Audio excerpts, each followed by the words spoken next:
మనందరికీ ఎంతో ఇష్టమైన పిల్లలకి చాలా ఫేవరెట్ అయిన పన్నీర్ కర్రీ చేసేద్దామా? Hi all, welcome to my channel. అందరు ఎలా ఉన్నారు? రెస్టారెంట్స్, ధాబాస్ కంటే కూడా చాలా బాగుంటుందండి. మరి ఇంకెందుకు ఆలస్యం, ఎంతో సింపుల్ అండ్ డెలిషియస్ నా స్టైల్ పన్నీర్ కర్రీ చూసేయండి. ముందుగా బౌల్ పెట్టుకొని ఆయిల్ అండ్ నేను నెయ్యి యాడ్ చేశానండి. మీరు బటర్ ఏదైనా యాడ్ చేసుకోవచ్చు. ఇప్పుడు మసాలాలు వేసుకుందాం. చెక్క, మొగ్గ, లవంగం, బిర్యానీ ఆకు, జీడిపప్పు, అల్లం వెల్లుల్లి, 2-3 మిర్చి, ఇవన్నీ కొంచెం ఫ్రై అయ్యాక ఉల్లిపాయలు అండ్ టొమాటో యాడ్ చేసుకుందాం. ఇప్పుడు అది వేగేలోపు ఒక బాండిల్లో మనం కొంచెం ఉప్పు, కారం, గరం మసాలా వేసుకొని పన్నీర్ని క్యూబ్స్లా కట్ చేసుకొని లైట్గా ఫ్రై చేసుకుందామండి. ఇలా వేసుకుంటే చాలా బాగుంటుంది.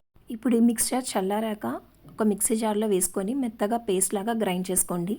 ఇప్పుడు ఒక బౌల్లో సన్నగా కట్ చేసుకున్న ఆనియన్ యాడ్ చేసి అది వేగాక మనం గ్రైండ్ చేసి పెట్టుకున్న గ్రేవీని యాడ్ చేసి ఆయిల్ కొంచెం పైకి తేలే వరకు కుక్ చేయండి. నెక్స్ట్ మనం స్పైసెస్ యాడ్ చేసుకుందాం. ఉప్పు, కారం, గరం మసాలా, ధనియా, జీరా పౌడర్ యాడ్ చేసుకుందాం. ఇవన్నీ మీ టేస్ట్కి తగ్గట్టు యాడ్ చేసుకోండి. చాలామంది పన్నీర్ని కట్ చేసి డైరెక్ట్గా యాడ్ చేస్తారు. దానికంటే కూడా ఇలా లైట్గా ఫ్రై చేసి వేయండి, చాలా బాగుంటుంది. ఒకసారి మిక్స్ చేసుకున్నాక మనం ఫ్రై చేసి పెట్టుకున్న పన్నీర్ని యాడ్ చేసుకుందాం. పన్నీర్ యాడ్ చేశాక ఒక 5 to 10 minutes కుక్ చేయండి. అప్పుడు ఆ మసాలాలన్నీ దానికి బాగా పడుతుంది. లాస్ట్లో కొంచెం కసూరి మెతి యాడ్ చేసుకొని స్టవ్ ఆఫ్ చేసుకొని వేడివేడిగా సర్వింగ్ బౌల్లోకి సర్వ్ చేసుకోవడం అంతే. ఎంతో tasty and yummy paneer gravy curry ready.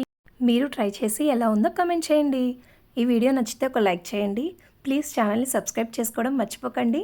Full cost chapatis, bagara rice దేనికైనా పర్ఫెక్ట్ కాంబినేషన్. బాయ్.